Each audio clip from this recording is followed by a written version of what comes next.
আসসালামু আলাইকুম। গল্পের আলাপন চ্যানেলে আপনাদের স্বাগতম। পড়ছি বধূ কোন আলো লাগলো চোখে, পর্ব সংখ্যা 53। লেখনীতে ইশরাত ইতি। ভাইবি, শান্ত ভাইয়ের মুখটা দেখো, প্রচণ্ড ঘাবড়িয়ে গিয়েছে। উৎকণ্ঠা নিয়ে ঋতু নিচের দিকে তাকিয়ে বলে। আলো শান্তর দিকে তাকিয়ে আছে। আল্লাহ জানে আজ কি হতে চলেছে। ইয়াসার মির্জার এত শীতল ভাব তাকেও চিন্তিত করছে। শান্ত সামিনের দিকে তাকিয়ে নিচু গলায় তাকে সালাম দেয় শুরুতেই। সামিন সালামের উত্তর দিয়ে তাকে পুনরায় বলে, তুমি 10 মিনিট লেট, জ্যাম ছিল রাস্তায় ভাইয়া। নিচু গলায় বলে শান্ত, ঠিক আছে বসো। শান্তকে বসার নির্দেশ দিয়ে সামিন বসে পড়ে। অন্যেরাও সবাই বসে পড়ে। শান্ত তার মুখোমুখি বসে থাকা মানুষটাকে খুঁটিয়ে খুঁটিয়ে দেখছে। যতটা বাজে আচরণ করার কথা সে করছে না। কেমন থমথমি হয়ে মুখটা। লিভিং রুমের প্রত্যেকে তাদের পাঞ্জাবি কিংবা শার্টের হাতা গুটিয়ে রেখেছে। কি করার প্রস্তুতি নিচ্ছে তারা? মারবে নাকি শান্তকে? কিন্তু তার জন্য তো ইয়াসার মির্জা একাই যথেষ্ট। এত লোকের কি দরকার? সামিন শান্তর দিকে তাকিয়ে বলে, পানি খাবে? চশ চোখে চশমাটা ঠেলে শান্ত মাথা নাড়ায়। তো এক গ্লাস পানি এনে এগিয়ে দেয় শান্তর দিকে। গ্লাসটা খালি করে শান্ত এদিক ওদিক তাকায়। ইসিতাকে কোথাও দেখতে পাচ্ছে না।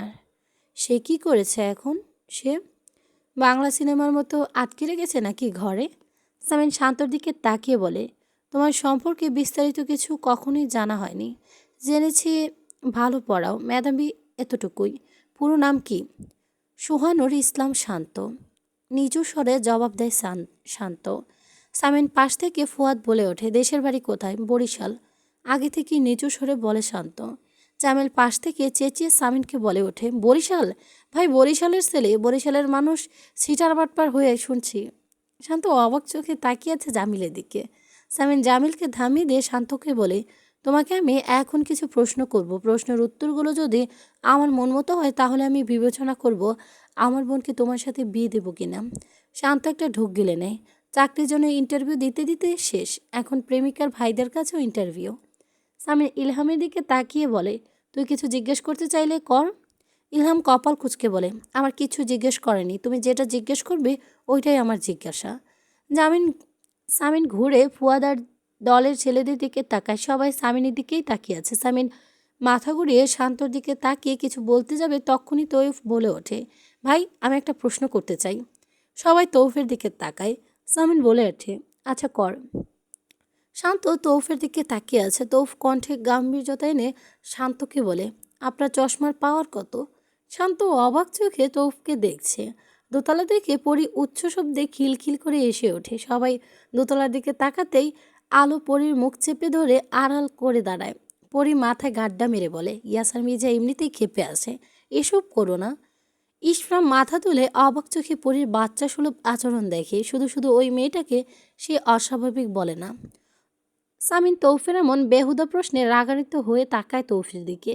সামিনের দৃষ্টি দেখে তৌফ মিয়ে যায়। মিনমিন করে বলে, না মানে চোখের অবস্থাটা জানতে জিজ্ঞেস করেছি ভাই।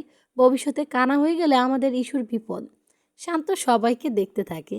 আজ এখানে তার ধোলাই হবে কি না সে নিশ্চিত না, কিন্তু এরা সবাই যে তার মানসম্মানের পিণ্ডি চটকাবে এ ব্যাপারটা কোনো সন্দেহ নেই। সামিন গলা কাকারি দিয়ে বলে ওঠে, আমার বোনকে পছন্দ করেছে কেন? সুন্দরী এবং বড়লোক বাড়ির মেয়ে, এই দুটো কারণ বাদে কোনো কারণ থাকলে বলো। শান্ত 2 মিনিট চুপ থেকে বলে ওঠে, সে খুবই কাইন্ড হার্টেড এবং বোকা। সামিন বলে, এক্স্যাক্টলি, আমার বোন বোকা। আর তোমাদের মতো মধ্যবিত্ত ছেলেদের কাছে সুন্দরী ভালো মানুষ বোকা বড়লোক মেয়েদের হচ্ছে একটা জ্যাকপট। ওই যে দেখছো, ও আমার বন্ধু ফুয়াদ, খুবই বড়লোক পরিবারের ছেলে। ওর বড় আপু ভালোবেসে তোমার মতো একজন মধ্যবিত্ত পরিবারে ছেলেকে বিয়ে করেছিল, যারা আপুকে সবসময় মই হিসেবেই দেখত। আলো দোতলা রেলিং ধরে কপাল কুঁচকে নিচতলা লিভিং রুমে সামনের দিকেই তাকিয়ে আছে। খুবই বিরক্ত হচ্ছে সে তার মেয়র সাহেবের ওপরে। এই লোকটা অবিকল বাংলা সিনেমার বড়লোক চৌধুরী সাহেবের মতো আচরণ করছে। সে ঈশিতার দিকে তাকে বিরক্ত ভঙ্গিতে বলে, তোমার ভাইয়া কি বাংলা সিনেমা দেখে? প্রচুর। পরি বলে ওঠে, ঠিক বলেছে ভাবি, হয়তোবা দেখতেন। দেখছো কেমন গম্ভীর্যতা নিয়ে দাঁড়িয়েছে, চৌধুরী সাহেবের মতো, শুধু গায়ে সোট আর হাতে পাইপটা নেই। আচ্ছা শান্ত ভাইয়ের এখন কি বলা উচিত ভাইয়াকে? চৌধুরী সাহেব, আমি গরিব হতে পারি কিন্তু লোভী নই। এই ডায়লগটা কথাটি বলে পরি নিজেই হাসতে থাকে। শান্ত চুপ করে দাঁড়িয়ে থাকে। সামিন বলে ওঠে, ভেবো না, আমি তোমায় অপমান করছি। আমি শুধু আমার ধারণাটা তোমাকে জানালাম এবং এখন পর্যন্ত কেউ আমার ধারণা ভুল প্রমাণ করতে পারেনি। তাই আমি আমার বোনকে নিয়ে চিন্তিত, বুঝতে পেরেছি। শান্ত অস্পষ্ট স্বরে বলে। সামিন বলে, আমার বোন চিরকাল তার পরিবারের লোকজনের কাছে থেকে স্বার্থহীন ভালোবাসা পেয়েছে এবং ও যা অন্যদের দিয়েছে তাও নিঃস্বার্থ। সেখানে বড় ভাই হিসেবে যদি দেখি কেউ আমার বোনকে ক্যালকুলেট করে ভালোবেসেছে তাহলে আমার কাছে মেরে ফেলতে ইচ্ছে করবে। শান্ত নিশ্চুপ। সামিন বলতে থাকে, আমার বোনটা বাসে চড়তে পারে না, অফিস থেকে লোন নিয়ে বাইক কিনেছি। সামিনকে থামিয়ে দিয়ে বলে ওঠে শান্ত, আমার বোন একবেলা মাছ ছাড়া ভাত খেতে পারে না। আমি মাছ খাই না, আমার ভাগেরটাও আপনার বোনকেই খাওয়াবো। সামিন চুপ করে থাকে কিছুক্ষণ, তারপর বলে ওঠে, এখন একটা কারণ বলো তোমার হাতে আমার বোনকে তুলে দেওয়ার পেছন।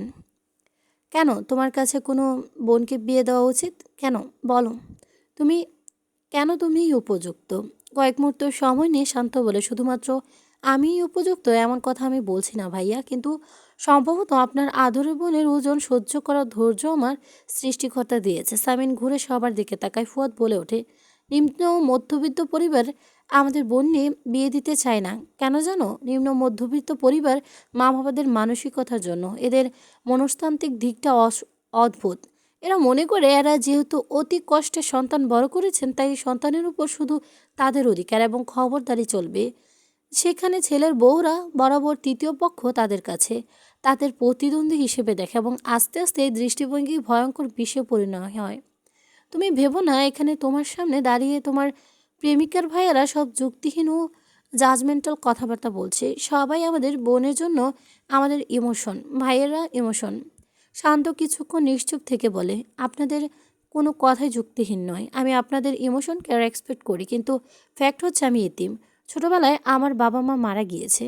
মা অনেক কষ্টে আমায় বড় করেছে এবং ছেলে আর ছেলের বউয়ের মধ্যে খবরদারি করার জন্য তিনি রইলেন না। কিছু মাস আগে তিনিও মারা গিয়েছেন। কথাটা খুবই শান্তভাবে বলে শান্ত। সামিন মাথা তুলে শান্তর দিকে তাকায়। লিভিং রুমের সবাই শান্তর দিকেই তাকিয়ে আছে। সবার চোখে মুখে নিমিশে একটা অপরাধবোধ দেখা দিয়েছে। এভাবে একটা লোককে আঘাত করে ফেললো তারা। আরও প্রচণ্ড ক্ষেপে যায়। বিড়বিড় করে বলে ওঠে, এভাবে ডেকে নে এত এত কথা শোনাতে হচ্ছে। আজ এই লোকটার সাথে বোঝাপড়া আছে। সামিন ঘুরে সবার দিকে তাকায়, শান্তর দিকে তাকায়, তারপর নরম গলায় বলে, সরি, আমরা জানতাম না আসলে, নয়তো এই প্রসঙ্গ তুলতাম না। শান্ত চুপ করে থাকে। সামিন কয়েক মুহূর্ত সময় নিয়ে বলে, এই শহরে কোনো আত্মীয় স্বজন আছে? শান্ত মাথা নাড়ায়। বন্ধু বান্ধব আছে কিছু, তাদের ফোন করে ডেকে নাও। আমি কাজে ডাকছি, একটু পরে ঈশিতা তোমার রেজিস্ট্রি হবে। শান্তর মনে হলো সামিন তাকে মজা করছে। সে বোকার মতো সবার মুখের দিকেই তাকাচ্ছে। আলো দোতলা থেকে কয়েক মুহূর্ত সামিনের দিকে তাকিয়ে থেকে ঘুরে ঈশিতার দিকে তাকায়। ঈশিতা থম মেরে দাঁড়িয়ে আছে। তার মনে হচ্ছে এক্ষুনি সে নিচে পড়ে যাবে। পড়িয়ে সে জোরে একটা চিমটি কেটে দেয় ঈশিতাকে। আনন্দিত গলায় বলে ওঠে, তুমি স্বপ্ন দেখছো না? সামিন ঘরে ঢুকতে আলো ছুটে এসে তাকে জড়িয়ে ধরে বলে, thank you, thank you, thank you mayor সাহেব, অনেক থ্যাংক ইউ। সামিন হাসে, আলোর মাথায় হাত বুলিয়ে দিয়ে বলে, এত খুশি হচ্ছে মনে হচ্ছে বিয়েটা তোমারই। আলো মাথা তুলে সামিনের দিকে তাকায়, তারপর বলে, রাজি কেন হয়েছেন এত সহজে বলুন তো? আমার খটকা লাগছে। রাজি কেন হয়েছি তা নিজেও জানি না। হঠাৎ খুব মায়া হলো। মায়া থেকে সিদ্ধান্ত বদলে ফেলেছি, নয়তো আজ উত্তম মধ্যম দিতাম আমার আদরের বোনের দিকে হাত বাড়ানোর অপরাধে। আর এমনি তো ভাই বোনদের ভালোবাসার গল্পে ভিলেন হবার কোনো শখ নেই আমার। এটা একটা কারণ রাজি হবার পেছনে। আলো কিছুক্ষণ চুপ করে থেকে বলে ওঠে, আচ্ছা, এগুলো কেমন ধরনের প্রশ্ন ছিল আর কেমন ধরনের কথা ছিল ওগুলো? ঈশিতা আপু মাছ খায়, বাসে চড়তে পারে না, আপনি একজন বিচক্ষণ ব্যক্তি হয়ে এসব উদ্ভট প্রশ্ন করছিলেন কেন? সামিন হেসে আলোর নাক টিপে দেয়, তারপর নরম গলায় বলে, কিছু প্রশ্নের উত্তর দিলেই কি মানুষের সম্পর্কে ধারণা করা যায় আসিয়া? আমি প্রশ্নের উত্তরগুলো জানতে প্রশ্ন করিনি, আমি ছেলেটার ধৈর্য দেখছিলাম। ইয়াসার মির্জার বোনকে বিয়ে করতে হলে তাকে ধৈর্যশীল হতে হবে, একেবারে ইয়াসার মির্জার মতো ধৈর্যশীল। আলো হেসে ফেলে। সামিন বলে, যাই হোক, কাজে আসছে, তুমি একটু রান্নার দিকটা দেখবে। নতুন জামাইকে ভালো মন্দ না খাইয়ে কীভাবে পাঠাই? পাঠাই মানে কোথায় পাঠাবেন? বিয়ে পড়িয়ে ওর বাসায় পাঠিয়ে দেবো, ঈশিতা আমার কাছে থাকবে। 1 মাস পর ধুমধাম করে অনুষ্ঠান করে ঈশিতাকে নিয়ে যাবে। আলো তাকিয়ে আছে, বিরস মুখে বলে, নয়, হ্যাঁ, বিয়েটা পড়িয়ে রাখছি, সামনে ঈশ্বর পরীক্ষা, সংসার 1 মাস পরে করলে কী অসুবিধে? এটুকু ধৈর্য ধরতে পারবে না কেউ? পৃথিবীর সব ধৈর্য সামিন ইয়াসার মির্জার একাই ধরবে? ঈশিতাই সে ঘরের বাইরে দাঁড়ায়। সামিন ঘুরে তাকায় বোনের দিকে, ঠান্ডা গলায় বলে, কিছু বলবি? ঈশিতা ছুটে সে ভাইকে জড়িয়ে ধরে। দুই ভাই বোন চুপ করে থাকে দীর্ঘ সময়। আলো মুগ্ধ হয়ে দেখতে থাকে সে দৃশ্য। একটু পরে বলে, ঠিক আছে, আমি রান্না করে যাচ্ছি, আপনারা কথা বলুন। সামিন মজার চলে বলে, হ্যাঁ যাও। আর শোনো, কোনো মাছের আইটেম রাঁধবে না, তোমার নন্দাই মাছ খায় না। ঈশিতা হেসে ফেলে। আলোর দিকে তাকিয়ে বলে ওঠে, ভাবি তুমি রেদো, আমি মাছ খাই, ওর ভাগেরটা আমিই খাই। এত লাফালাফি করছো কেন? এখন লাফালাফি করার সময়? নেক্সট মান্থে ডেলিভারি, শান্ত থাকো। ঋতুর হাত দুটো শক্ত করে ধরে ফেলে ইলহাম। ইলহাম দেখে ঋতু ধমকে সরে বলে ওঠে, কেমন প্রশ্ন করা হচ্ছিল ওগুলো? ইলহাম ঋতুর দিকে তাকিয়ে থাকে কিছুক্ষণ, তারপর বলে ওঠে, আসতে বলো না, ভয় পেয়ে গেলাম যে। ঋতু বলে, একটা মানুষকে ডেকে এনে সব ভাইরা মিলে এভাবে ধরেছিলেন? শুরুতে আমি ভয় পেয়ে গিয়েছিলাম। ধরবো না? আমাদের আদরের বোনের দিকে হাত বাড়িয়েছে, এমনি এমনি দিয়ে দেবো বোনকে? নিজের বোনের বেলায় 800টি, পরের বোনের বেলায় দাঁত কপাটি। বাংলাদেশের পুরুষদের মানসিকতা। ঋতুর এমন কথা ইলহাম ঋতুর দিকে তাকিয়ে থাকে কিছুক্ষণ। ক্ষণকাল বাদে বলে ওঠে, তুমি এখনও আমাকে মন থেকে ক্ষমা করতে পারোনি, তাই না? ঋতু চুপ করে থাকে। ইলহাম ঋতুর দু বাহু ধরে বলে ওঠে, শাস্তি কেন দিলে না? বড় ভাবির চেলা হয়েও তার কাছ থেকে এটা শিখে নাও, দোষীকে শাস্তি কিভাবে দিতে হয়। ঋতু ইলহামের চোখের দিকে তাকায়, ধরা গলায় বলে, আলো আলোই, ঋতু ঋতুই। ঋতুরা চাইলেও আলোদের মতো হতে পারে না। ইলহাম চুপ করে থাকে। ঋতু বলে ওঠে, একটা সত্য কথা বলবেন? যদি কখনো জুই আপনাকে আমার বাচ্চার অ্যাবর্শনের কথা না বলতো, তাহলে কখনো ওর প্রতি মুগ্ধতা কাটতো আপনার? নিজের বাচ্চাকে মেরে ফেলতে হবে শুনেই তো ওর থেকে দূরে সরে গিয়েছেন, নয়তো কখনো দিতেন না। আমি এও জানি, আমার এই সন্তান জন্মানোর পর আপনি আগের বারের মতোই শুধু বাচ্চা নিয়ে মেতে থাকবেন। আমি চলে যাব আমার আগের জায়গায়, সেবিকা, শুধুমাত্র একজন সেবিকা, আপনার আমি। ইলহাম ঋতুর দিকে তাকিয়ে আছে। ঋতুর চোখ নামিয়ে নেয়। ইলহাম বলে ওঠে, এটা তুমি একদম ঠিক বলেছ। তোমাকে আমি আমার সেবিকা হিসেবেই দেখি। তবে তুমি কি জানো, তোমার মতো সেবিকা দ্বিতীয়টি আমি খুঁজে পাবো না এই পৃথিবীতে। তোমার বিকল্প কেউ নেই দেখে আমি তোমায় ধারস্থ হয়েছি। এখন আমাকে স্বার্থপর ভাবতে পারো? ঋতু চুপ করে থাকে। ইলহাম ঋতুকে কাছে টেনে নিয়ে নরম গলায় বলে, শাস্তি দিতে চাইলে দিতে পারতে, মাথা পেতে নিতাম। চোখ তুলে ঋতু ইলহামের দিকে তাকায়। চোখে চোখ রেখে কান্না মিশ্রিত কণ্ঠে বলে ওঠে, ওই যে বললাম, ঋতুরা কখনো আলো হতে পারে না। চেষ্টা আমিও করেছিলাম আলো হতে, ব্যর্থ হয়েছি। বলতে পারেন ঋতুদের আলোদের মতো আত্মসম্মান নেই, কিংবা আত্মসম্মানের মায়ের কাছে হেরে যায়। মাগরিবের পরে ঈশিতার শান্তর রেজিস্ট্রি সম্পন্ন হয়। শান্তর তরফ থেকে শান্তর দুই বন্ধুর সাক্ষী হয়, আর ঈশিতার তরফ থেকে তার ভাইয়েরা। বিয়ে সম্পূর্ণ হলে সবাই নতুন বিবাহিত দম্পতির জন্য মোনাজাত তুলে দোয়া চায়। ঈশিতা সালোয়ার কামিজ পরে আছে, ওড়না দিয়ে মাথা ঢাকা। শান্ত তার অফিসের ফর্মাল পোশাকে। খাওয়া দাওয়ার পর্ব শেষ করে লিভিং রুমে বাড়ির পুরুষেরা কথা বলতে থাকে। ঈশিতা নিজের ঘরে ঢুকে চুপচাপ বসে আছে। তার এখনও হাত পা কাঁপছে, মনটা এখনও অস্থির, সবটা এখনও বিশ্বাস হচ্ছে না তার। আলো একটা বাটিতে কিছু ডেজার্ট নিয়ে ঘরে ঢোকে। ঈশিতা থ মেরে বসে থাকতে দেখে মুচকি হেসে বলে, তখন লজ্জায় কিছুই খেতে পারোনি, এখন এটা খাও, তোমার পছন্দের ডেজার্ট। পরিয়া ঋতু আলোর পিছু পিছু ঘরে ঢোকে। ঈশিতা লাজুক মুখটা নামিয়ে নেয়। ক্ষণক বাদে মিছিমিছি রাগ দেখিয়ে আলোকে বলে, আমার বিয়ে নিয়ে কত প্ল্যান ছিল ভাবি, জানো? তোমার ওই পাগল স্বামীর জন্য সব বেচতে গেল, ধুম করে বিয়ে পড়িয়ে দিল। সালোয়ার কামিজ পরে বিয়ে করলাম। আলো হাসে। ঋতু পেটে হাত চেপে ধীরে ধীরে বিছানায় বসে। পরি আলোকে বলে, এখন কি করব ভাবি? বাসর সাজাতে হবে না? আলো মাথা নেড়ে বলে, হুম, তোমার ভাইয়া বারণ করেছে, সামনের মাসে অনুষ্ঠান করে তারপর।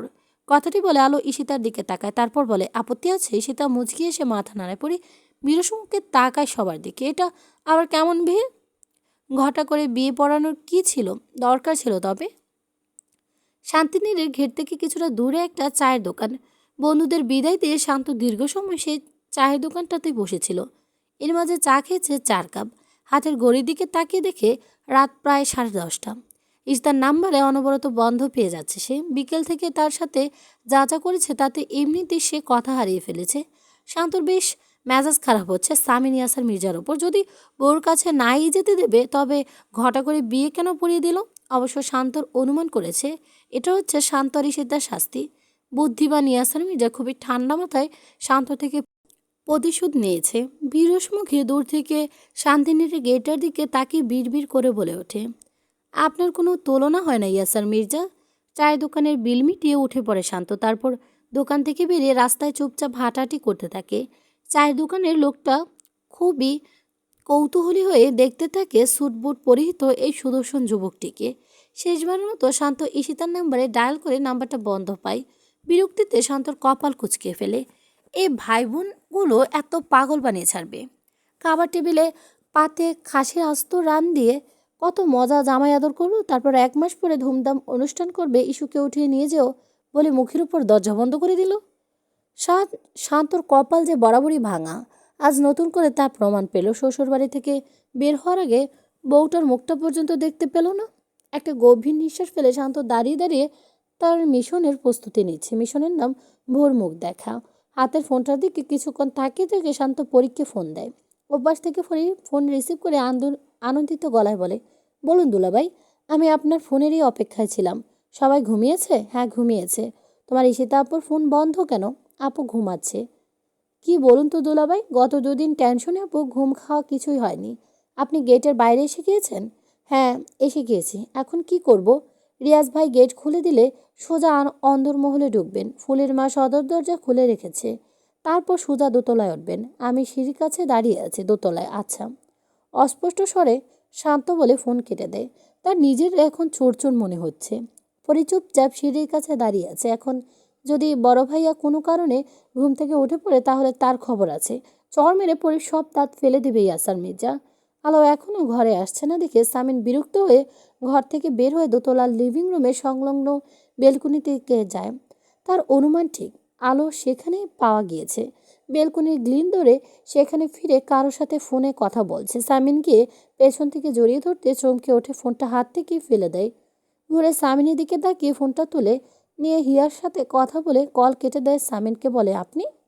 তুমি কি ভেবেছিলে, ভূত? না, আমি ভেবেছিলাম পাগল। আমার অনুমান সত্যি। এখান থেকে ফোনে কথা বলার কি আছে? আপনার দলের লোকজনের সাথে কনফারেন্স কলে ছিলেন, ভাবলাম অসুবিধা হবে। শান্ত পা টিপে টিপে দোতলায় উঠতে পরি একটা প্রশস্ত হাসি দিয়ে ফিসফিসিয়ে বলে, চলুন আমার পিছু পিছু আসুন। শান্তকে নিয়ে এসে তার ঘরের দিকে উদ্যত হতে পরি থমকে দাঁড়িয়ে পড়ে। তাদের সোজাসুজি লিভিং রুমে বেলকনি।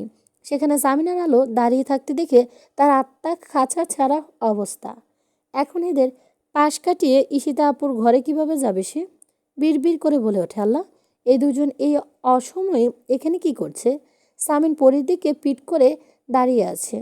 তাই পরী আর শান্তকে দেখতে পায়নি, কিন্তু আলো দেখতে পেয়েছে। পরীর সাথে শান্তকে টিপে টিপে ঈশিতার ঘরের দিকে যেতে দেখে থ মেরে দাঁড়িয়ে আছে। সামিন আলোকে ভালো করে লক্ষ্য করে বলে, কি হলো? থ মেরে গেলে কেন? কিছু না, বলুন। তোতলাতে তোতলাতে বলে ওঠে আলো। সামিন বিরক্ত ভঙ্গিতে বলে, বলবো মানে? ঘরে চলো, ঘুমাবে না? শান্ত দ্রুত পায়ে হাঁটতে গিয়ে হঠাৎ হোঁচট খেয়ে পড়ে যায়। তার চশমা খুলে দূরে ছিটকে পড়ে। আলো চোখ বড় বড় করে ফেলে। পেছনে কিছু পড়ে যাওয়ার শব্দ হতে সামিন মাথা ঘুরিয়ে দেখতে যাবে, অমনি আলো দু হাতে তার গাল আগলগে আগলে ধরে চাপা সরে চেঁচিয়ে ওঠে, এই না, ওদিকে তাকাবেন না। ওদিকে তাকাবেন না মানে? অবাক হয়ে বলে সামিন। আলো আমতা আমতা করে বলে, মানে আমার দিকে তাকান, শুধু আমাকে দেখুন আপনি, আমি কত সুন্দর। সামিন অবাক চোখে আলোর দিকে তাকিয়ে আছে। এই মেয়েটার এমন অদ্ভুত আচরণ করছে কেন? পরে শান্তর চশমা টেনে হাতে দিয়ে ফিসফিসিয়ে বলে, ঘুমিয়ে পড়েছেন না কি মেঝেতে? উঠছেন না কেন দুলাভাই? শান্ত উঠে দাঁড়ায়। এটাই বাকি ছিল। শালিকার সামনে মান সম্মানের ছিটে ফোটাও রইল না। উঠে দাঁড়িয়ে চশমাটা চোখে দিয়ে পা টিপে টিপে আবারও হাঁটতে থাকে। সামিন আলোকে বলে, চলো ঘরে চলো, ঘরে গিয়ে খুব ভালো করে দেখবো তোমায়। ঘরের দিকে যেতে গেলেই বিপদ। শান্ত একেবারে সামিনের সামনে পড়ে যাবে। আলো বলে ওঠে, এই না, এখন ঘরে যাওয়া যাবে না। এখন ঘরে যাওয়া যাবে না মানে? মানে আপনি আমাকে এখানে দেখুন, আমার চোখের দিকে তাকান, আমার চোখের ভাষা পড়ুন তো মেয়র সাহেব। সামিন আলোর দিকে তাকায়, বলে, আচ্ছা পড়লাম। কি লেখা? কিছু গালাগাল লেখা। ঠান্ডা গলায় জবাব দেয় সামিন। আলো চুপ করে সামিনের দিকে তাকিয়ে থাকে। পরে শান্তকে নিয়ে চুপচাপ ঈশিতার ঘরে ঢুকে পড়ে। ইসমাম নিজের ঘরের বাইরে হাত বেঁধে দাঁড়িয়ে আছে। এতক্ষণ পরের কারাকাণ্ডখানা খুবই মনোযোগ দিয়ে দেখছে। সে সেই তখন থেকে নিশ্চুপ হয়ে হেসে যাচ্ছে। এমন হাসিতে সে অনেক দিন হাসেনি। শান্তরা চোখের আড়াল হলে আলো কপাল কুঁচকে সামিনের দিকে তাকিয়ে গম্ভীর কণ্ঠে বলে, চলুন ঘরে চলুন। সামিন অবাক হয়ে বলে, এইমাত্র তো আহাল্লিদি গলায় কথা বলছিলে, এর মধ্যে সুর পাল্টে গেছে। আলো বেঞ্চি কেটে দ্রুত পায়ে নিজের ঘরে ঢুকে যায়। সামিন বিরস মুখে আলোকের পিছু পিছু যায়। মেয়েটার মোট সুইনিং বোঝা তার মতো তুচ্ছ সামিনের সাধ্য নয়। দরজা চাপিয়ে পরি বিছানার কাছে গিয়ে সীতাকে ঘুম থেকে তোলে। সীতা উঠে বসে চোখ ডলতে ডলতে শান্তকে দেখে প্রথমে হতভম্ব হয়ে যায়, তারপর চাপা সরে চেঁচিয়ে ওঠে, তুমি? শান্ত এগিয়ে এসে বিছানার একপাশে বসে নরম গলায় বলে, তুমি কিছু সময় থেকে চলে যাব, পাক্কা? এসে তো হতভম্ব ভাব কাটিয়ে পরীর মুচকি হেসে মৃদু স্বরে বলে, আচ্ছা তোমরা কথা বলো, আমি আসছি। পরি চলে যেতে শান্ত দরজার সিটকিরি তুলে দিয়ে ঘুরে তাকায়। সীতা গম্ভীর কণ্ঠে বলে, মতলব কি তোমার? শান্ত কিছুক্ষণ সীতার দিকে তাকিয়ে থেকে বলে, তোমাদের চার ভাই বোনদের সব সময় এটা কেন মনে হয় আমি মতলব নিয়ে ঘুরি? আশ্চর্য, আমি গরিব হতে পারি, মতলবই নই। ভাইয়া কি বলে শোনোনি? 1 মাস পরে লজ্জামাখা মুখে বলে ওঠে ঈশিতা। শান্ত ঈশিতার দিকে তাকিয়ে বলে ওঠে, আমি বউকে দেখতে এসেছি শুধু। দোতলার পশ্চিম পাশের টানা বারান্দার দরজা ঠেলে ইসমাম বারান্দায় পা বাড়াতে থমকে যায়। পরি তার দিকে অবাক চোখে তাকিয়ে আছে। ইসমাম ক্ষণকাল বাদে বলে ওঠে, ও তুমি? ভেবেছিলাম মারুফা চাচির ভূত। পরে ইসমামের মস্কারা গায়না মেখে তার হাতের দিকে তাকায়। ইয়াসার মির্জার ভোলাবালা ছোট ভাইয়ের হাতে সিগারেট, খুবই অবাক করা বিষয়। ইসমাম পরীর দৃষ্টি অনুসরণ করে নিজের হাতের দিকে তাকিয়ে সিগারেটটা ফেলে দিয়ে পা দিয়ে পিষে দেয়। পরি চুপচাপ বারান্দা থেকে চলে যেতে নিলে ইসমাম বলে ওঠে, বুদ্ধিটা ভালোই ছিল। আমার আসলে ভাইয়াকে বলতে লজ্জা লাগছিল। শান্তকে এনে ভালোই করেছো তুমি, ঈশ্বর ভালো লাগবে। পরে দাঁড়িয়ে থাকে কয়েক মুহূর্ত, তারপর চুপচাপ হেঁটে দোতলার লিভিং রুমে গিয়ে বসে পড়ে। তাকে আরও কিছুক্ষণ পাহারা হয়ে থাকতে হবে। ইসমাম বারান্দায় দাঁড়িয়ে কিছুক্ষণ পরের দিকে তাকিয়ে থাকে। পড়াশোনা ছাড়া সব কিছু করতে দেখা যায় এই মেয়েকে। এ ডাক্তারি পাশ করবে কিভাবে? মুন্না ভাই এমবিবিএসে ফিমেল ভার্সন। বিছানার উপর দুজনেই বসে আছে। একজনের পিঠে পিঠ ঠেকিয়ে রেখেছে আরেকজন। কেউ কারো মুখ দেখছে না, চুপ করে আছে দুজন। কিছুক্ষণ পরে শান্ত বলে ওঠে, ঘুমিয়ে বলে নাকি? না, বলো। ঘুম ঘুম কণ্ঠে বলে ঈশিতা। শান্ত স্নান হেসে বলে, আমাকে বিয়ে করতে যতটা আগ্রহী ছিলে, বিয়ে করে ততটাই নির্লিপ্ত লাগছে তোমাকে। তো কি করব? আপনাকে মাথায় উঠিয়ে নাচবো? কাট করে বলে ঈশিতা। শান্ত হেসে ফেলে বলে, একেবারে বাইদের মতো হয়েছে, কথাবার্তা শুনলেই গলা শুকিয়ে যায়। ঈশিতা ঠোঁট টিপে হেসে বলে, 2 ঘন্টা হয়েছে, এখন যাও। কাল অফিসে আছে না? অফিস যেতে না পারলে চাকরি থাকবে না, চাকরি না থাকলে কিন্তু বউ থাকবে না। শান্ত মৃদু হেসে হুট করে ঈশিতার মুখোমুখি বসে পড়ে। ঈশিতাকে আগলে নেয়। ভালোবাসার মানুষকে আচমকা স্পর্শে ঈশিতা লজ্জায় মিয়ে যায়। শান্ত নিচু স্বরে বলে, যাব। খালি হাতে কিভাবে যাই? বউকে একটা চুমু খেয়ে যাব, নয়তো সারা রাত ঘুম হবে না। ঘুম না হলে অফিসের কাজ করতে পারবো না, কাজ না করতে পারলে বস চাকরি থেকে বের করে দেবে, চাকরি না থাকলে বউ থাকবে না। কথাটি বলে শান্ত ঈশিতার কপালে চুমু খেতে নেই, তখনই বিকট শব্দে ইলহামের চিৎকার শুনতে পাওয়া যায়। এটা পর্ব 54। শান্ত ঈশিতার দিকে তাকিয়ে আছে, বিড়বিড় করে বলে, রূপকথার 7 ভাই চম্পা ঘুমিয়ে থাকে, আর তোমার চম্পা মেয়েরা সারা রাত 12টা বাজে সময়টা তো জেগে আছে। কি বিপদ! এরা কি early to bed early to rise প্রবাদটি জানে না? ঈশিতা শান্তর দিকে চোখ রাঙিয়ে তাকায়, তারপর উঠে গিয়ে দরজা সিটকিরি খোলে। ইলহামের চিৎকার শুনে সামিনার আলো একে অপরের মুখের দিকে তাকায়। চিন্তিত ভঙ্গিতে ছুটে ঘর থেকে বের হয়ে ইলহামের ঘরের দিকে যায়। ঘরের দরজাটা খোলা। ইহান ভীত চোখে ঘরের কোণে দাঁড়িয়ে আছে চুপচাপ। ইলহাম ওয়াশরুম থেকে ঋতুকে পাজাগুলো করে এনে বিছানায় শুয়ে দেয়। পেটে হাত রেখে ঋতু তীব্র আর্তনাদ করে যাচ্ছে। সামিন ইলহামের দিকে তাকায়। ঋতুকে কোলে তুলে নেওয়ায় ইলহামের শার্টে রক্ত লেগে গিয়েছে। আলো হতভম্ব ছুটে যায় ঋতুর কাছে। কপাল কেটে রক্ত ঝরছে ঋতুর। পেটে তীব্র যন্ত্রণায় দিশে খুঁজে পাচ্ছে না সে। সামিন গিয়ে ইহানকে আগে কোলে তুলে নেয়।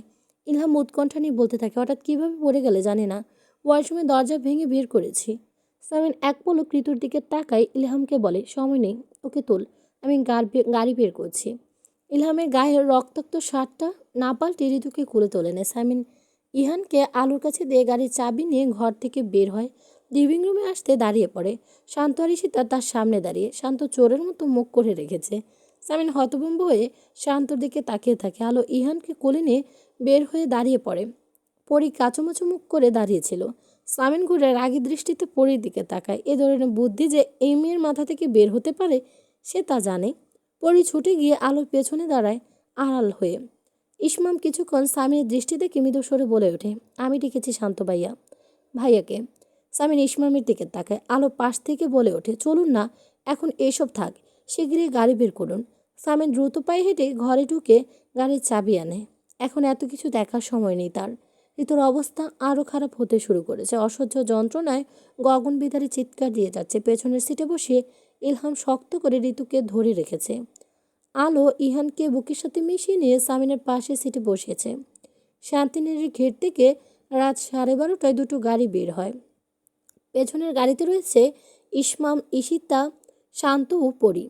ইসমাম ড্রাইভ করতে করতে মাথা ঘুরিয়ে শান্তকে বলে, তোমাকে তোমার বাসায় নামিয়ে দিয়ে যাই, কাল তো তোমার অফিস আসে। তোমাদের বাড়িতে এত বড় বিপদ, আমি বাসায় চলে যাব? আমিও হসপিটালে যাব। ঋতু ভাবি আমাকে অনেক পছন্দ করতেন, আমিও করতাম। চলো, সে সোজা হসপিটালে চলো, ধীরভাবে বলে শান্ত। ঈশিতা মিনমিন করে বলে ওঠে, ভাইয়া কি মনে করেছে কে জানে, আমি ভাইয়াকে মুখ দিয়ে দেখাবো কি করে? আসতে গেলে কেন তুমি, যত সব। শান্ত ধমকে ঈশিতা পরির দিকে তাকায়। সব কিছু মূল্যে তুই, তাই না? পরি চুপ করে থাকে। ইসমাম ঈশিতাকে বলে ওঠে, এখন এসব কথা বলার সময়? মেজো ভাবির জন্য প্রে কর, ভাইয়াকে ম্যানেজ করা যাবে। তোরাও কোনো অন্যায় করিসনি।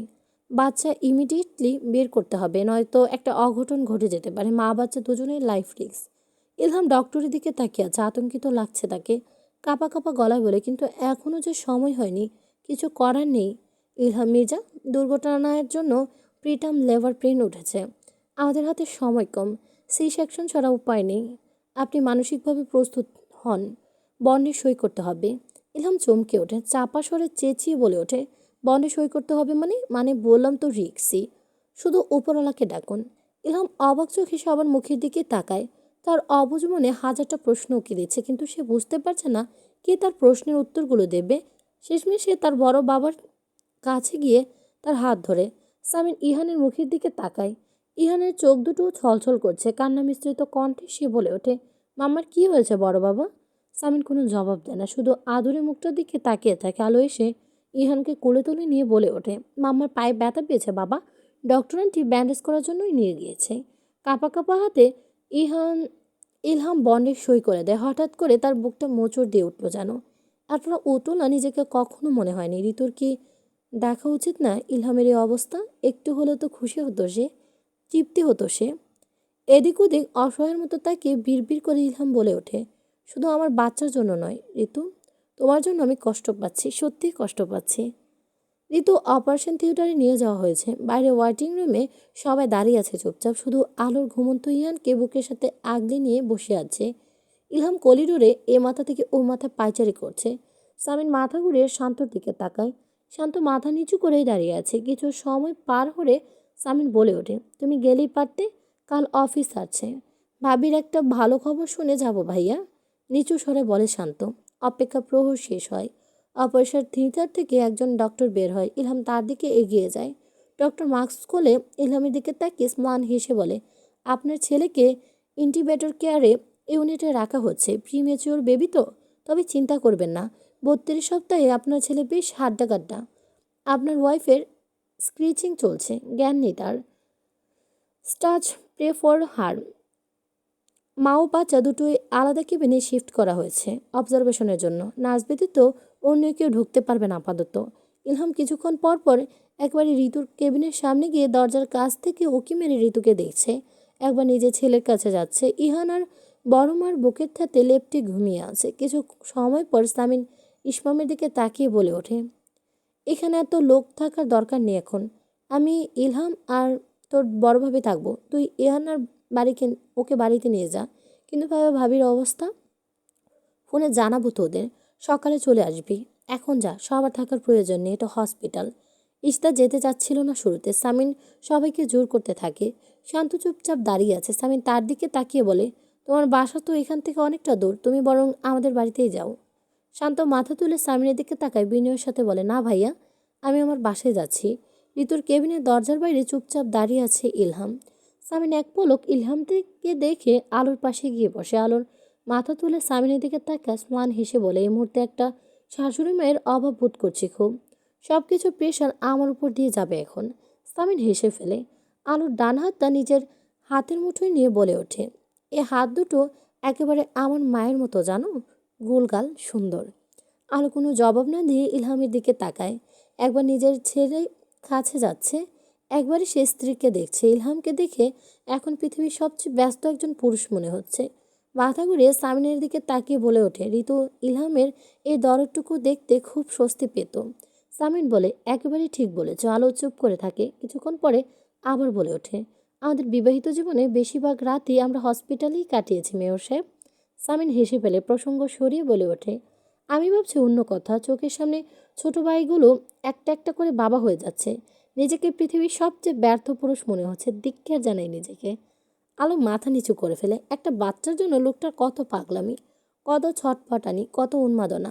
জ্ঞান ফিরতেই স্বামীর মুখটা দেখতে পেয়ে ঋতু আবেশে চোখ দুটো বন্ধ করে ফেলে। ইহানের জন্মের সময়ের কথা মনে পড়ে যায় তার। তার শ্বশুর শাশুড়ি, ভাসুর, ননদ সবাই ছিল তার পাশে। ছিল না শুধু এই লোকটা। আজ এই মানুষটার দু চোখে দরদ নিয়ে দাঁড়িয়ে থাকা কি প্রমাণ করতে চাইছে ঋতু খুবই গুরুত্বপূর্ণ কেউ তার কাছে? ইহলাম ঋতুর দিকে ঝুঁকে দাঁড়িয়ে আছে। পুনরায় চোখ মেলে ঋতু অস্পষ্ট স্বরে বলে ওঠে, ছেলেকে দেখেছেন? হ্যাঁ, দূর থেকে, ছুঁতে পারিনি, কোলে নিতে পারিনি। ঋতু চুপচাপ ইলহামকে দেখতে থাকে। ইলহাম একটা চেয়ার টেনে বসে ঋতুর দিকে তাকিয়ে বলে ওঠে, ঋতুদের আত্মসম্মান না থাকে না বলেছিলে? ঋতুরা এতটা স্ট্রং তা তো বলনি। ঋতু ইলহামের কথার জবাব না দিয়ে বলে, দুঃখিত, আপনার মেয়ে দিতে পারিনি। ইলহাম হেসে ঋতুর মাথায় হাত বুলিয়ে দিয়ে পড়ে, পরের বার। ঋতু স্মান হাসে। ইলহাম ঋতুর মাথা থেকে হাত সরিয়ে নিয়ে যায়। তখনই ঋতু বলে ওঠে, হাতটা সরিয়ে নেবেন না, কিছুক্ষণের জন্য থাক। জীবনে কখনো মাথায় হাত বুলিয়ে দেননি আমার। এর অনুভূতি আমার জানা ছিল না। কেমন প্রশান্ত লাগছে নিজেকে। ইলহাম মির্জা, কি দেখছেন? সামিন আলোর কণ্ঠ পেয়ে ঘুরে তাকায়। ঋতুর কেবিনের দরজার বাইরে দাঁড়িয়ে আছে সে। আলো এগিয়ে গিয়ে বলে, ভাইয়ের ভাই আর ভাইয়ের বউর ব্যক্তিগত মুহূর্তে নাক গলানো অভদ্রতা মেয়র সাহেব, চলুন। সামিন হেসে ফেলে, তারপর বলে, জানি, তবে বোনের আনন্দ দেখে আনন্দিত হবার অধিকার আমার আছে। ঘুম থেকে উঠে ইহান নিজেকে ফুপের পাশে শুয়ে থাকা অবস্থায় আবিষ্কার করলো। তাকে মাম্মার কাছে যেতে দেওয়া হয়নি দেখে অভিমানে ছোট্ট মনটা ভরে গেল। বিছানা থেকে নেমে শব্দ করে কাঁদতে শুরু করলো সে। ঈশিতা ঘুম থেকে দরফুরে উঠে পড়ে। পরি একটু বাইরে গিয়েছিল, দৌড়ে ইহানের কাছে আসে। ইহান গালে হাত বুলিয়ে বলে, কাঁদছো কেন ইহান? আমি মাম্মার কাছে যাব। পাপ্পা কোথায়? বড় বাবা কোথায়? কাঁদতে কাঁদতে জানতে চাই ইহান। ঈশিতা ইহানকে আগলে নিয়ে বলে, একটু পরে তোমাকে নিয়ে যাব। আমার সোনা, আমরা সোনা, তুমি জানো তোমার একটা ছোট্ট ভাইয়া হয়েছে, খুব ছোট্ট একটা ছোট্ট ভাইয়া। ইহান ছোট্ট ভাইয়ের কথা শুনে অভিমান হয় খুব। ছোট্ট ভাইয়া হলে মাম্মা পাপ্পারা তাকে আদর করে শুধু। তাদের ক্লাসের রাফি বলেছে। রেগে মেগে ইহান ঘর থেকে ছুটে বেরিয়ে যায়। ইহানের পিছু পিছু ছুটে আসছিল পরি। হঠাৎ সামনে ইসমামকে দেখে চুপচাপ দাঁড়িয়ে পড়ে। একটুর জন্য ইসমামের সাথে ধাক্কা লাগে নিতের। ইসমাম কিছু সময় পরির পা থেকে মাথা পর্যন্ত দেখে বলে ওঠে, আজ গায়ে পড়লে না কেন? পরি কি বলবে কিছু বুঝতে পারছে না। এভাবে বলার কি আছে? পরি কি ইচ্ছে করে গায়ে পড়ে? নিজের দোষ কখনোই দেখে না। পরি তো বলতে পারে না। সব সময় পরি রাস্তায় এসে পড়ে ঠেলাগাড়ির মতো। পরি নীরবতা দেখে ইসমাম হেসে ফেলে। মাথা তুলে ইসমামকে এক পলক দেখে ইহানকে ডাকতে ডাকতে এগিয়ে যেতে থাকে পরি। ইসমাম দাঁড়িয়ে পরীকে দেখতে থাকে। কিছুটা দূরে গিয়ে পরি পিছু ফিরে তাকায় ইসমামের দিকে অনর্থক দৃষ্টিতে। সামনে পা বাড়াতে দরজার কপাটে সজোরে মাথা বাড়ি খায়। ইসমাম বড় বড় চোখ করে ফেলে। তারপর পরির দিকে এগিয়ে যাবে, তার আগে কপালে হাত চেপে পরি আড়াল হয়ে যায়। রাগে তার ইচ্ছে করছে মাথাটা আরেকটা বাড়ি দিতে। সব সময় তার সাথে এমনটা হবে কেন? ইসমাম দাঁড়িয়ে নিশ্চুপ হাসতে থাকে দীর্ঘ সময় ধরে। ফোনের ভাইব্রেশনের শব্দে ইসমাম ল্যাপটপ থেকে চোখ সরিয়ে ফোনটা হাতে নেয়। ফিহা নামের মেয়েটি ফোন দিচ্ছে তাকে। নাম্বারটা তার ফোনে সেভ করে দিয়েছিল ঈশিতা। এর আগে ভাইয়ের চাপে পড়ে দুবার কথা হয়েছিল মেয়েটির সাথে, টুকটাক সৌজন্য আলাপ হয়েছিল শুধুমাত্র। এখনও তো রাতে মেয়েটা ফোন দেখে অনেকটাই অবাক হয়েছে। ফোনটা রিসিভ করতে গিয়েও করে না সে। এখন একটু কথা বলতে ইচ্ছে করছে না। মির্জাবাড়ির নতুন সদস্যের নাম রাখা হয়েছে ইরফান। তাকে ঘিরেই মির্জাবাড়ির লোকেদের যত আহ্লাদ, যত আনন্দ। সবাই তাকে পেয়ে অসম্ভব খুশি। মুখ ভার করে থাকে শুধু একজন, তার নাম ইহান। মুখে ভার করে স্কুলে যায়। স্কুল থেকে ফিরে মুখ ভার করে বড় মা আর বড় বাবার ঘরে বসে থাকে। মাম্মা পাপার রুমে সে যাবে না। ওখানে ভাইকে বেশি আদর করা হয়। তারও ইচ্ছে করে মাঝে মাঝে ভাইকে আদর করে দিতে, কিন্তু তার কোলে ভাইকে দেওয়া হয় না, তাই সে যাবে না। আলুর কাছে আজকে দিনটা সবচেয়ে ব্যস্ততম দিন। আজ ফুলির মা সিতারা দুজনেই ছুটিতে আছে। ঈশিতা আর শান্তর রিসিপশনে তোড়জোড় চলছে বাড়িতে, তাদের রাজ্যের কাজ। ইরফানের বয়স 1 মাস হয়েছে। ঋতু তাকে নিয়ে চূড়ান্ত ব্যস্ত। বাড়ির সব ব্যাপার ইহানকে আলোই দেখে। অবশ্য তার মেয়র সাহেব সবসময় চেষ্টা করে তার কাঁধ থেকে কিছুটা দায়িত্ব সরিয়ে নিজের কাঁধে নেওয়ার, কিন্তু সামান্য সামনে এমপি ইলেকশন নিয়েও সেও ব্যস্ত। দুপুরে প্রায়শই খেতে আসে না সামিন। একেবারে রাত করে বাড়িতে ফেরে, নিয়ম করে বউয়ের ঝাড়ি খেয়ে ঘুমিয়ে যায়। আবার ঘুম থেকে উঠে একই ঘটনা পুনরাবৃত্তি ঘটায়। আলো একদিন হুমকি দিয়েই বসে, এমন করলে আমি কিন্তু বাপের বাড়ি চলে যাব মেয়র সাহেব। সামিন হেসে বলে, লাভ কি? রাত 12টায় তো ঠিকই দরজা খুলে স্বামীকে ঘরও ঢোকাবে। শুধু শুধু কষ্ট করে ও বাড়িতে কেন যাবে? রাগ করতে হলে এ বাড়িতে বসে দিব্যি রাগ করা যায়। আলো শাড়িগুলো আলমারিতে তুলে রাখতে রাখতে আনমনেই হেসে ফেলে কথাগুলো ভেবে। আলমারিতে আরও নতুন 6টা শাড়ি যোগ হয়েছে। 4টার রং কমলা। কি অদ্ভুত একটা লোক! প্রত্যেক মাসে কিছু নির্দিষ্ট দিনে একটা করে শাড়ি নিয়ে এসে আলোর হাতে দেয়। তখনই তাকে জিজ্ঞেস করা হয়, আজ কেন শাড়ি দিলেন? গম্ভীর কণ্ঠে ভাষণ দেওয়ার মতো করে বলবে, আজ অমুক দিন। এই দিনে বউকে একটা শাড়ি কিনে না দিলে স্বামিত্বের অপমান হয়। গত শুক্রবার একটা শাড়ি এনে একইভাবে হাতে তুলে দিয়েছিল মেয়র সাহেব। আলো অবাক হয়ে জিজ্ঞেস করে, আজ কেন? আজ তো সুখ দিবস। সামিনের কণ্ঠে বলে ওঠে, সেটাই, আজ সুখ দিবস। শাড়ির রং এজন্যই কালো। সুখ দিবসে বউকে কালো রঙের শাড়ি দিতে হয়। আলো কিছুক্ষণ চুপ করে থেকে বলে ওঠে, আপনাদের পলিটিশিয়ানদের সব কিছু জুড়ে দেখছি বঙ্গবন্ধু ও দেশ। একজন বাসর করে বউকে বঙ্গবন্ধুর গান শোনায়, আর তাদের লিডার শোক দিবসে বউকে কালো রঙের শাড়ি উপহার দেয়। আলো উচ্চ শব্দে হেসে ফেলে সেদিকে কথা মনে করে। ইহান বিছানায় বসে ড্রয়িং করছিল। মাথা তুলে বড় মার দিকে তাকিয়ে বলে, তুমি হাসছো কেন বড় মা? আলো কিছু বলতে যাবে, তখনই সামিন হন হন করে ঘরে ঢুকে বিছানার উপর বসে পড়ে। আলো অবাক হয়ে যায় অসময়ে সামিনকে এভাবে বাড়িতে দেখে। সামিনের দৃষ্টি দেখে ঘাবড়ে গিয়ে বলে, কি হলো? বাইরে ঝামেলা করে এলেন নাকি? আবার কোনো মেয়েকে তুলে আনলেন? না মানে, এর আগেও তো ইলেকশনে জিতে মেয়ে তুলে এনে এসেছেন, তাই বললাম। এমনিতে আমার কোনো আপত্তি নেই। একা হাতে সংসার সামলাতে বেশ হিমশিম খাচ্ছে। দুজনে সঙ্গী থাকলে বেশ ভালো হতো।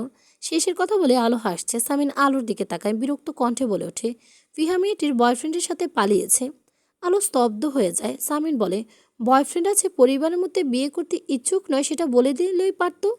কি হতো? আজ ওদের বিয়ের কথা পাকা করতে চাইছিলাম। কি একটা কাণ্ড ঘটে যেত বলো তো। আলো সামিনের পাশে বসে, ভালোই তো হয়েছে। বিয়ের দিন পালিয়ে গেলে ব্যাপারটা বিশ্রী লাগতো। সামিন আলোর দিকে তাকায় বলে, আমিও ভাবছি অন্য কথা। আমার ভাইয়ের কপালে কি বউ নেই? কি অদ্ভুত! সব মেয়েরাই বয়ফ্রেন্ড আছে। কোনো মেয়েকে বিশ্বাস করে আমার ভাইয়ের সাথে বিয়ে দিই। বিয়ের 2 দিন পর বয়ফ্রেন্ড নিয়ে পালিয়ে গেল। আলো কিছুক্ষণ চুপ থাকে, তারপর আমতা আমতা করে বলে ওঠে, একটা কথা বলবো? বলো, পরীকে কেমন লাগে? কত সুন্দরী, ডাক্তারি পড়ছে, ভদ্র। আমরা চিনি ওকে, জানি ওকে ইসমামের পাশে মানায়। সামিন আলোর দিকে তাকিয়ে থাকে। আলোর অস্পষ্ট স্বরে বলে ওঠে, আচ্ছা থাক, বাদ দিন। আমি এমনিতেই বললাম, বাদ দিন। সামিন বলে ওঠে, গ্রেট গ্রেট আসিয়া, এমনটা তো কখনো মাথায় আসেনি আমার। দারুণ ব্যাপার হবে, খুব মানাবে। 100 বার মানাবে, 1000 বার মানাবে। আলো অবাক চোখে তাকিয়ে আছে। সামিনকে খুবই উচ্ছ্বাসিত লাগছে। সামিন বলতে থাকে, এক মুহূর্ত দেরি করব না আমি। এই মুহূর্তও না। এক্ষুনি পোনা চাচার সাথে আলাপ করব আমি। আগে দুজনের সাথে আলাপ করে নিন। অস্পষ্ট স্বরে বলে ওঠে আলো। সামিন আলোর দিকে তাকায়। আলো বলতে থাকে, দুজনের সাথে আগে আলাদা আলাদা হয়ে কথা বলে দেখুন। দুজনের থেকে মতামত নিন, তারপর কথাবার্তা আগান। হুট করে কিছু করা ঠিক হবে না। সামিন আলোর দিকে তাকায়। কয়েক মুহূর্ত চুপ করে থেকে বলে ওঠে, তোমাকে অনেক বুঝদার এবং সংসারী লাগছে, একেবারে হোসেনেরা শান্তির মতো। এসো, আমি একটা থ্যাংক ইউ দেই তোমাকে। আলো মাথা ঘুরিয়ে ইহানকে দিকে তাকিয়ে সামিনের দিকে তাকায়, চোখ পাকিয়ে বলে, কি এগুলো? ইহান রয়েছে। সামিন অবাক হওয়ার ভান করে বলে, কি? আমি কিছু খারাপ বলেছি? আমি বলেছি থ্যাংক ইউ দিতে চাই, সরাসরি চুমুর কথা তো বলিনি। আলো কান চেপে ধরে চাপা সরে চেঁচিয়ে বলে ওঠে, চুপ করুন। মুখ কি কিছু আটকায় না আপনার? না, তোমার মুখে যেমন গালাগাল আটকায় না, তেমন বাচ্চাদের সামনে যত সব উল্টাপাল্টা কথাবার্তা। সামিন আলোর দিকে এগিয়ে গিয়ে বলে ওঠে, তো এটাই তো উচিত। ওদের শেখাতে হবে না বউকে কিভাবে ভালোবাসতে হয়? আলো শাড়ির আঁচল কাঁধে তুলে দ্রুত পায়ে হেঁটে বেরিয়ে যায় ঘর থেকে। এ লোকটা একবার শুরু হলে সহজে চুপ করে না, তারই ঘর থেকে বেরিয়ে যাওয়া উচিত। সামিন পেছন থেকে আলোকে কিছুক্ষণ ডাকে, তারপর হেসে আপন মনে বলে ওঠে, আশ্চর্য, সচেতনতামূলক কথাবার্তা বললে জনগণ এভাবে খেপে যায় কেন? নারীর প্রতি প্রতিহিংসা নয়, নারীকে ভালোবাসার বিভিন্ন টেকনিক শেখাতে হবে এই প্রজন্মকে। এই প্রজন্মকে ভালো ভালো শিক্ষা না দিলে এরা দেশ এগিয়ে নিয়ে যাবে কি করে? স্মার্ট বাংলাদেশ কিভাবে হবে তাহলে?